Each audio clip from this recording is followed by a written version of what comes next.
आगे क्या बढ़ाएं। पहले मैं सोच रहा हूं कि जो मैं आज आप लोगों से बात कर रहा हूं, इस बात करने के अंदाज को लोगों से एक संवाद है, आपका एक इंटरेक्शन है। आप अपनी बात को आप मेरे कमेंट बॉक्स में जरूर और एंगल पाया हो कि मैं लिखिएगा, तो मेरा भी ज्ञानवर्धन होगा। फिर वही बात आती है कि इसको क्या नाम दें। अगर आपको पूरा वीडियो देखने के बाद कोई नाम आपके दिमाग में आए तो मुझे कमेंट बॉक्स में ज़रूर सुझाइएगा। Hello friends, J boss news and views की ओर से आप सबको हार्दिक नमस्कार। जो मैंने पिछला संडे स्पेशल आप लोगों के बीच में प्रस्तुत किया था, उसमें जो आप लोगों का रिस्पांस मिला है, जिस तरह से आप लोगों ने मुझे व्यक्तिगत रूप से अपने सुझाव दिए हैं, बात बताई हैं, उससे मैं इतना एक्साइटेड हूँ या उससे उत्साहित हूँ कि आप लोगों के बीच में बहुत जल्दी हाजिर हो गया हूँ। समय नहीं मिल रहा है, मैं वरना तो सोचता था कि रोज़ मैं आपको एक वीडियो दूं, ताकि जो ये टॉपिक्स आ रहे हैं, जो घटनाएं सोसाइटी में हो रही हैं, समाज में हो रही हैं, सरकार के लेवल से हो रही हैं, पॉलिटिकल पार्टीज़ के लेवल से हो रही हैं, उनमें कुछ चीज़ मैं आपको बता सकूं, शेयर कर सकूं। मैं अपने प्रिंट मीडिया के एक्सपीरियंस के आधार पर, अपने 37-38 साल के इस मीडिया में जो मैंने वक्त गुजारा है, उससे जो मैंने अनुभव प्राप्त किया है, उनको आपके बीच में शेयर करूं। लेकिन टाइम थोड़ा सा नहीं मिल पा रहा है। मैं अभी एक अखबार का, यानी कि प्रिंट मीडिया में एक अखबार का भी संपादक भी हूं। इसकी वजह से मुझे थोड़ा सा वक्त कम मिल पाता है। फिर भी कोशिश करता हूं कि मैं आप लोगों के लिए 1 या 2 वीडियो हफ्ते में ज़रूर ले आऊं। वैसे आपको अपनी मंशा बता दें, रोज़ एक बुलेटिन लेके आप लोगों के बीच में आने का मन है। और वो बुलेटिन इस तरह का होगा कि वो न्यूज़ या मैं खबरों को लेकर के नहीं आप लोगों के बीच में आऊँगा। खबरें तो आप देखते ही हैं, खबरें आपको विभिन्न स्रोतों से मिल जाती हैं, आपको टीवी से मिलती है, इंटरनेट से मिलती है, अखबार से मिल जाती हैं। लेकिन मैं चाहता हूं कि 1 या 2 खबरें आपके सामने ऐसे मैं प्रस्तुत करूं जिसके बिहाइंड द सीन भी आपके पास में हो, जिसकी पृष्ठभूमि आपके साथ में हो, जिसका बैकग्राउंड आपके साथ में हो, ताकि आप अगर अपने लोगों के बीच में या किसी एग्ज़ाम की तैयारी कर रहे हैं, किसी वाइवा की तैयारी कर रहे हैं, किसी बड़े यूपीएससी लेवल के एग्ज़ाम की तैयारी कर रहे हैं, तो वहाँ पर जब आप क्वेश्चन का आंसर दें तो आपको कुछ हेल्प मेरे इस वीडियो से मिल सके। तो फ्रेंड्स, हो सकता है कि कई बार मेरे कुछ बातें सामान्य लोगों को लगता हो कि ये ज़्यादा गंभीर बातें हो रही हैं, लेकिन वो समझना चाहिए। आज के समय में जो जागरूक नागरिक हैं भारत के, वो भले एग्ज़ाम दे रहे हों या नहीं दे रहे हों, वो ज़िंदगी के एग्ज़ाम में आगे बढ़ रहे हैं, अनुभव के आधार पर आगे बढ़ रहे हैं, महफिलों में अपनी बात रख रहे हैं, लोगों के बीच में बहस कर रहे हैं, सोशल मीडिया में अपने टॉपिक पर अपने पोस्ट कर रहे हैं। तो उन लोगों के लिए ये वीडियो थोड़ा सा एक यूएसपी लेके आ सकता है, ताकि उनको कुछ नया लिखने के लिए 1-2 सेंटेंस, 4 सेंटेंस इसमें से मिल सकें। फ्रेंड्स, आज मैं जिस अंदाज में आपके सामने बात रखने वाला हूं, समझ नहीं पा रहा हूं कि इसे क्या नाम दूं। जैसे मैं संडे को लाता हूं तो संडे स्पेशल कर दिया, कभी कभी मैं सैटरडे को लेके आता हूं तो मैं उसको वीकली रिव्यू करके मैं आप लोगों के बीच में आता हूं। तो वीकली रिव्यू और संडे तो हो गया, लेकिन जो ये मिड वीक में आप लोगों के बीच में आकर के मैं अपनी बात रखूंगा या किसी टॉपिक पर अग्रलेख के रूप में, टिप्पणी के रूप में, तबसरे के रूप में आप लोगों से बातचीत करूंगा, तो उसका क्या नाम दूं। अगर आप इसमें मेरी मदद कर सकें तो बहुत अच्छा लगेगा, क्योंकि आपकी भी कनेक्टिविटी या आपका भी कनेक्शन इस टॉपिक के साथ में होगा। मुझे भी ये एहसास होगा कि आप को ये वीडियो रुचिकर लग रहे हैं, आपको लग रहा है कि इन वीडियो से आपको फ़ायदा हो रहा है। बस इतना ही कह सकता हूं कि इसे सुनकर आप संतुष्ट होंगे। आपको ये नहीं लगेगा कि आपने इस वीडियो में जो देखा है या इस वीडियो को देखने में जो समय आपने गंवाया है वो बर्बाद हो गया। समय गंवाया नहीं, समय जो लगाया है वो बर्बाद हो गया। तो चलिए आज के टॉपिक पर आते हैं। अब तक आपने अंदाज लगा लिया होगा कि मेरे अंदर घुमड़ रहे बादलों की वजह क्या हो सकती है, कि क्या कोलकाता में, दिल्ली में, बम्बई में जो बड़ी बड़ी घटनाएं हो रही हैं, जिसको लेकर के राजनीतिक दल जो है सरकार पर भी आरोप लगा रहे हैं, वो तो नहीं है। क्या वजह है कि क्यों अचानक ये जो है दूसरे तीसरे दिन ही हम लोगों के बीच में आ गया है। हो सकता है आपने अंदाज लगाया हो।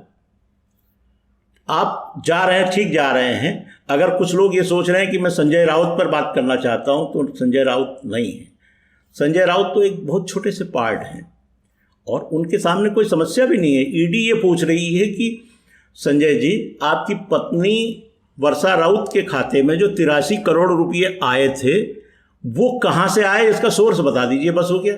उसके बाद ईडी कुछ नहीं कर सकती, उनका बाल भी बांका नहीं कर सकती। जिस ठसक के साथ गमछा लहराते हुए जेल में गए हैं, उस सब की रक्षा हो जाएगी। मात्र इतना ही तो है।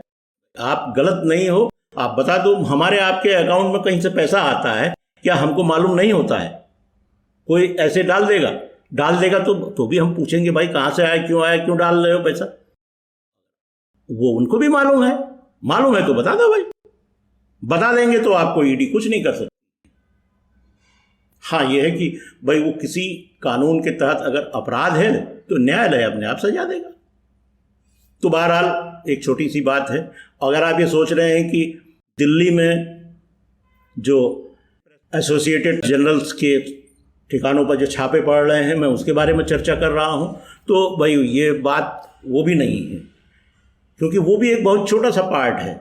उसमें भी यही तो कहा जा रहा है ना, एसोसिएटेड जर्नल्स एजीएल का जो मालिकाना हक है वो यंग इंडियंस को दे दिया गया।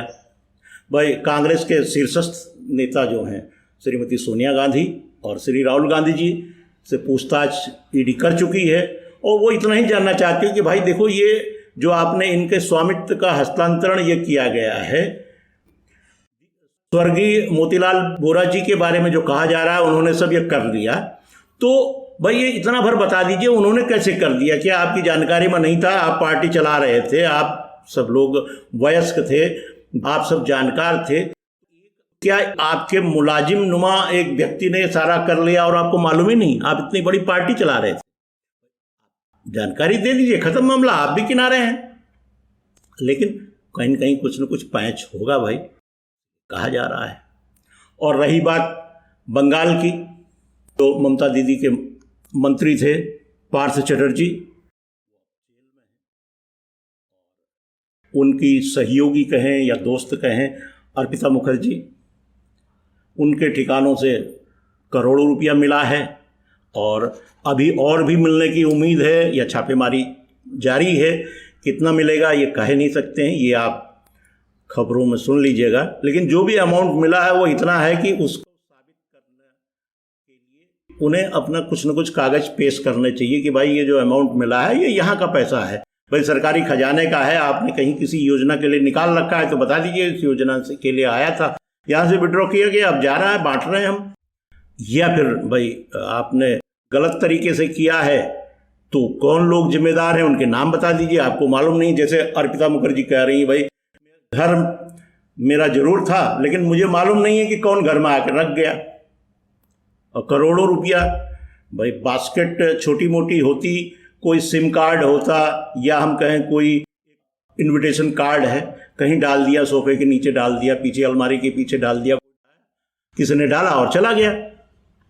लेकिन जब यहाँ बक्सों में, अलमारियों में जब रुपया मिल रहा है, ऐसा तो नहीं कि हम बैठे हुए हैं अपने ड्राइंग रूम में, कोई आकर के पीछे से रख जा रहा हो और हमें मालूम है नहीं कि नए नए बक्से बढ़ रहे हैं, अटैचियाँ बढ़ रही हैं।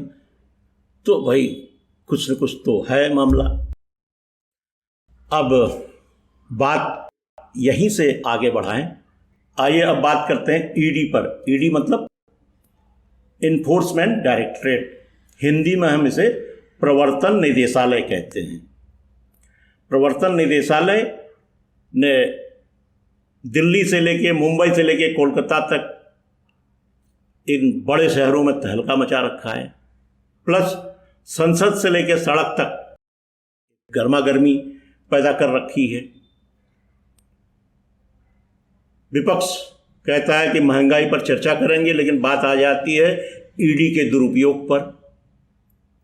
तो ये ईडी भला क्या है? इतनी पावरफुल है कि उसका कोई कुछ नहीं बिगाड़ रहा है।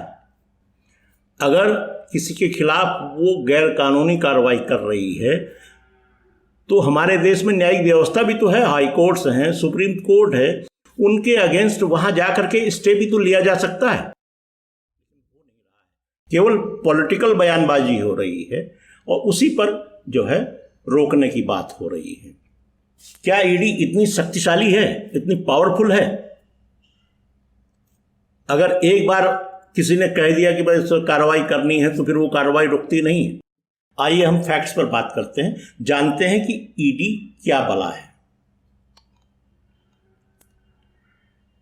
ईडी के फॉर्मेशन या उसके गठन को लेकर और ईडी को मिले अधिकारों को लेकर के हम चर्चा करें, उससे पहले भारतीय संविधान की मंशा, भारतीय गवर्नेंस यानी कि जो भारत में शासन व्यवस्था है उसकी आकांक्षा और भारत में जो चुनौतियां मौजूद हैं उनकी प्रत्यंचा मतलब एक दूसरे पर जो ताना जाता है, उस पर कुछ फैक्ट्स जान लें, उसकी जानकारी ले लें, तब हम ईडी पर बात करेंगे। आपने विजिलेंस के बारे में सुना होगा। एक विजिलेंस डिपार्टमेंट हम लोगों के देश में है।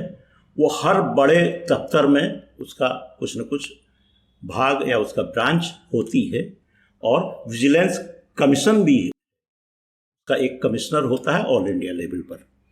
तो चीफ विजिलेंस कमिश्नर जो हैं उन्होंने 2021 में विजिलेंस मैनुअल जो जारी होता है उसके 8वें संस्करण को जारी किया था। उस संस्करण में उन्होंने स्पष्ट लिखा है कि हम क्या चाहते हैं, क्यों हम इस तरह से पूरी सरकार को चलाते हैं, हमारे देश की जो शासन व्यवस्था है वो क्या है। मैं पहले अंग्रेजी के वर्जन को पूरा एज इट इज पढ़ देता हूँ, फिर थोड़ा सा हिंदी में उसका तर्जुमा कर दूंगा। आइए बात करते हैं। Organisations, systems and procedures of government must not only be efficient but also ethical, just and fair. Integrity had to be its essential ingredient. यानी कि अगर हम इसको हिंदी में कहें, सरकार के संगठन, प्रणाली और प्रक्रियाएं न केवल कुशल, इफिशिएंट होनी चाहिए बल्कि एथिकल यानी कि नैतिक, न्यायसंगत और निष्पक्ष भी होनी चाहिए। इसमें ईमानदारी इसका एक आवश्यक घटक है, इसका इसेंशियल इंग्रेडिएंट है। The ill effects of corruption are well known. It undermines our developmental efforts and weakens the democratic institutions. Corruption is manifested in various forms such as bribery, nepotism, willful action or willful inaction to benefit someone or to deny benefit to someone known or unknown. Failure to follow laid down processes leading to unintended benefit to someone or denial of benefit to the deserving. इसका अगर हिंदी में बात करें तो ये है, भ्रष्टाचार के दुष्परिणाम सर्वविदित हैं। हमारे यहाँ विकासात्मक प्रयासों को कमजोर करता है, यानी कौन? जो भ्रष्टाचार है, और लोकतांत्रिक संस्थाओं को कमजोर करता है। भ्रष्टाचार विभिन्न रूपों में प्रकट होता है, जैसे रिश्वतखोरी, भाई भतीजावाद, किसी को लाभ पहुंचाने के लिए जानबूझकर की गई अथवा जानबूझकर निष्क्रियता या वो काम नहीं करना, इनएक्शन, या किसी ज्ञात या अज्ञात व्यक्ति को लाभ से वंचित करना, पक्षपात, निर्धारित प्रक्रियाओं का पालन करने में विफलता जिससे किसी को अनअपेक्षित लाभ होता है या जो लाभ पाने का पात्र है, जो योग्य व्यक्ति है, वो लाभ से वंचित कर दिया जाता है। ये भ्रष्टाचार के दुष्परिणाम हैं। आखिरी बात यह है, the challenge before us is to create an environment in which the honest can work fearlessly and the corrupt are punished promptly. यानी कि जो हमारे सामने चुनौतियां हैं, ये कौन कह रहा है? ये चीफ विजिलेंस कमिश्नर अपने मैनुअल में लिख रहे हैं। उनका कहना है कि हमारे सामने चुनौती है कि एक ऐसा माहौल जिसको आजकल हम लोग इकोसिस्टम भी कहते हैं, ऐसा माहौल बनाने की आवश्यकता है जिसमें ईमानदार व्यक्ति निडर या निर्भय होकर के काम कर सके और भ्रष्टाचारियों को तुरंत सजा मिल सके। अब आप हमारे शासन प्रणाली की मंशा को समझ गए होंगे। हालांकि विजिलेंस का पार्ट ईडी नहीं है, इन्फोर्समेंट डायरेक्टरेट विजिलेंस का पार्ट नहीं है, विजिलेंस का पार्ट सीबीआई है, यानी कि सेंट्रल ब्यूरो ऑफ इन्वेस्टिगेशन इसका पार्ट है, लेकिन ईडी अपने आप में एक अलग संस्था है।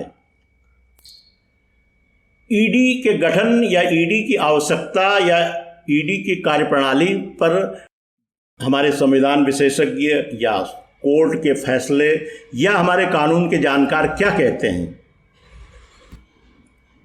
आर्थिक अपराधों, ड्रग्स की तस्करी से अर्जित धन, अंतर्राष्ट्रीय और समुद्र पारी इलेक्ट्रॉनिक लेन देन यानी कि जिसे हवाला हम लोग कहते हैं, आतंकवाद, रंगदारी जैसे उच्च तकनीकी अपराधों के आलोक में ईडी काम करता। कुछ दिन पहले इसमें साइबर अपराध भी जोड़ दिए गए हैं, क्योंकि कानूनी जानकारों का कहना है कि ये अपराध कंप्यूटर के एक माउस को क्लिक करने पर हो जाते हैं, जिन्हें पकड़ना बहुत दुरूह होता है।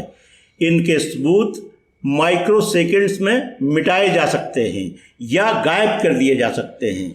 ऐसे में भारी मात्रा में पैसे की जब्ती होने पर उसे यदि सिद्ध करने का काम अगर ईडी के पास में आया तो ईडी कभी सिद्ध नहीं कर पाएगा। इसीलिए जिस पर आरोप लगता है कि ये उसका पैसा है, यानी ईडी जिसके लिए कहता है कि ये पैसा जो इल्लीगल लेन देन है ये फला व्यक्ति ने किया है या फला इंस्टीट्यूशन ने किया है, तो अब उस व्यक्ति या उस इंस्टीट्यूशन का कर्तव्य हो जाता है कि वो खुद को दोष मुक्त साबित करे। अब यहाँ पर एक टेक्निकल चीज है, ईडी ये सब काम करती है, ईडी गिरफ्तारी करती है, ईडी आरोप लगाती है, ईडी कोर्ट में हाजिर करती है, सब कुछ है, और जिस पर आरोप लगा है उसको खुद को दोष मुक्त साबित करना है। लेकिन ईडी पुलिस नहीं है। आप सोचेंगे कि भाई ये क्या काम कर रही है, उसके बारे में तर्क ये दिया गया है कि हमारे संविधान के अनुच्छेद 20 के खंड 3 में ये व्यवस्था है, पुलिस किसी भी व्यक्ति को खुद के खिलाफ गवाही देने के लिए बाध्य नहीं कर सकती है। यानी कि पुलिस अगर मुझ पर आरोप लगाती है तो और वो मुझे डंडे के बल पर ये नहीं कह सकती है कि मैं कोर्ट में जाऊं और खुद ही अपना अपराध स्वीकार कर लूं। इसीलिए आपने देखा होगा कि नार्को टेस्ट या कोई भी लाई डिटेक्टिंग टेस्ट से पहले कोर्ट की परमिशन जरूरत होती है, उसमें उस व्यक्ति से ही कहलवाया जाता है। इसलिए उस साक्ष्य के लिए कोर्ट अगर जरूरी समझता है तभी वो परमिशन मिलती है। ये ईडी के मामले में काम नहीं करता है, क्योंकि ईडी पुलिस नहीं है, वो एक इंक्वायरी एजेंसी है, वो इन्वेस्टिगेटिंग एजेंसी नहीं है। यानी कि वो पड़ताल नहीं कर रही है, वो अन्वेषण नहीं कर रही है, अनुसंधान नहीं कर रही है, वो तो एक पूछताछ कर रही है कि भाई ये आरोप है और आपको बताना है। इंक्वायरी आपने विभागों में देखी होगी, विभागीय इंक्वायरी होती है, या आपने कभी विभाग में कोई अगर आरोप प्रत्यारोप हुए हैं तो उसमें इंक्वायरी बिठा दी जाती है, वहाँ पर पेश होकर के आप अपने पक्ष में या विपक्ष में आपको अपने सबूत पेश करने होते हैं। तो ये इंक्वायरी की एजेंसी है और ये इन्वेस्टिगेटिंग एजेंसी नहीं है। पुलिस के सामने दिया गया बयान कभी भी कोर्ट में मान्य नहीं होता है, ये सर्वविदित है, सभी लोग जानते हैं। इसीलिए इकबालिया बयान दिलाना हो तो मजिस्ट्रेट साहब को वहाँ बुलाया जाता है और वो कलमबंद किया जाता है। लेकिन ईडी के सामने अगर कोई बयान दिया है तो वो साक्ष्य अधिनियम की धारा 50 के तहत कोर्ट में स्वीकार्य है, यानी कि कोर्ट उसको मानता है कि हाँ भाई ठीक, क्योंकि वो इंक्वायरी एजेंसी है, वो इंक्वायरी करके पता करके लाई है और उसने ये चीज पेश किया है। एक शब्द है प्राथमिकी, यानी कि एफआईआर। तो पुलिस तो एफआईआर लिखती है, लेकिन ईडी एफआईआर नहीं लिखती है। वो ECIR लिखती है और ये FIR नहीं मानी गई है। मज़ेदार बात यह है कि ईडी के पास कोई भी केस आता है तो वो जो अपनी पहली रिपोर्ट बनाती है उसको FIR नहीं माना गया है। इस वजह से अगर वो कुछ लिख देती है तो उसकी जानकारी संबंधित अभियुक्त को देने की जरूरत नहीं है, जबकि FIR में ये बाध्यता है। इस तथ्य को आपको हर बार ध्यान में रखना होगा। ईडी पुलिस नहीं है, न वो CBI है, न IB है, न ही लोकल पुलिस है, कोई स्पेशल पुलिस कोई नहीं है। वो इंक्वायरी एजेंसी बिल्कुल अलग है। उसमें पुलिस के लोग भी काम करते हैं, उसमें IAS भी काम करते हैं, उसमें IRS भी काम करते हैं। इसके अलावा उसमें ज़रूरत पड़ने पर समय समय पर विषय विशेषज्ञों को यानी कि एक्सपर्ट्स को भी हायर किया जा सकता है। उसमें कई अन्य डिपार्टमेंट्स के लोगों को भी डिप्यूटेशन पर लिया जा सकता है। ईडी का अपना कैडर है, लेकिन उसमें IRS अधिकतर होते हैं, इंडियन रेवेन्यू सर्विसेज के लोग उसमें ज़्यादातर होते हैं। इंडियन रेवेन्यू सर्विसेज से आपको ध्यान आ रहा होगा, जो हमारे दिल्ली के मुख्यमंत्री आप पार्टी के संचालक महोदय अरविंद केजरीवाल हैं, वो IRS थे और उसके बाद वहाँ से इस्तीफा देने के बाद फिर राजनीति में आए हैं। तो IRS व्यक्ति को ये मालूम होता है कि गुणा और घटाना जोड़ कैसे किया जाता है, क्या करना है, क्योंकि रेवेन्यू डिपार्टमेंट से जुड़ा हुआ व्यक्ति है। तो इस ईडी में इनकम टैक्स के भी लोग होते हैं, कस्टम के भी लोग होते हैं, एक्साइज के भी लोग होते हैं, कि यानी कि हर विभाग के लोग हैं। जैसा केस मिला उस तरह के लोग वहाँ गए। कुल मिलाकर के अभी तक की जो स्थिति है उसमें इन्फोर्समेंट डायरेक्टरेट यानी कि ईडी में करीब 2000 के आसपास अधिकारी हैं, जिसमें से 70% लोग ऑन डिप्यूटेशन यानी कि विभिन्न अन्य विभागों के लोग हैं। तो आप समझ सकते हैं कि ये विभाग किस तरह से कार्य करता है। ईडी के बारे में फैक्ट बताएं तो उससे पहले आपको EU जानना होगा। EU अगर मैं कहता हूं तो वो EU यूरोपियन यूनियन नहीं, ये EU जो है इन्फोर्समेंट यूनिट यानी कि इन्फोर्समेंट डायरेक्टरेट का जो शुरुआती नाम था वो EU था, यानी कि इन्फोर्समेंट यूनिट इसका नाम था। तो सन 1956 में EU के नाम से इसका गठन हुआ और 1957 में आते आते इसका इन्फोर्समेंट डायरेक्टरेट इसका नाम कर दिया गया।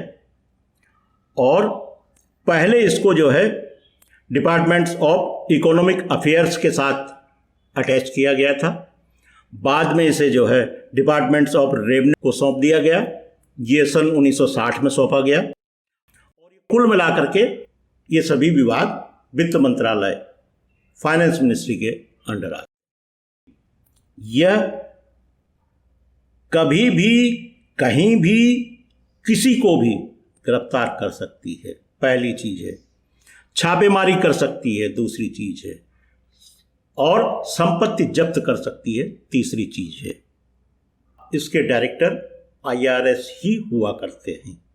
हालांकि इनके अंडर IAS IPS सभी काम कर रहे हैं। उम्मीद करता हूं कि ईडी यानी कि इन्फोर्समेंट डायरेक्टरेट के बारे में जो भी फैक्ट्स मैंने आपको दिए हैं वो आपके किसी काम आएंगे। और आज का वीडियो आपके ज्ञान में कुछ न कुछ वृद्धि अवश्य करेगा। यहाँ तक आपने वीडियो देखा है तो इसका मतलब है कि आपको ये वीडियो पसंद आया है। तब आप इसे शेयर भी ज़रूर करेंगे। जिन व्यूअर्स ने JJ boss news and views channel को सब्सक्राइब नहीं किया है, कृपया वो सब्सक्राइब कर लें। कोशिश करूँगा कि हफ्ते में 2-3 वीडियो आपके पास में आए। बस इन्हीं शब्दों के साथ मैं आपसे विदा लेना चाहता हूँ। बहुत बहुत धन्यवाद, नमस्कार। देखिए, मैं ये बात यूँ ही नहीं रख रहा हूँ। मेरा 38 साल का प्रिंट मीडिया का एक एक्सपीरियंस है। मैंने 1984 में प्रिंट मीडिया में अपना कदम रखा था और उसके बाद से मैं अब तक इसमें सक्रिय हूँ और उम्मीद करता हूँ कि आप लोगों की दुआ रहेगी तो आगे कुछ सालों तक अभी और आप लोगों की सेवा में रहूँगा।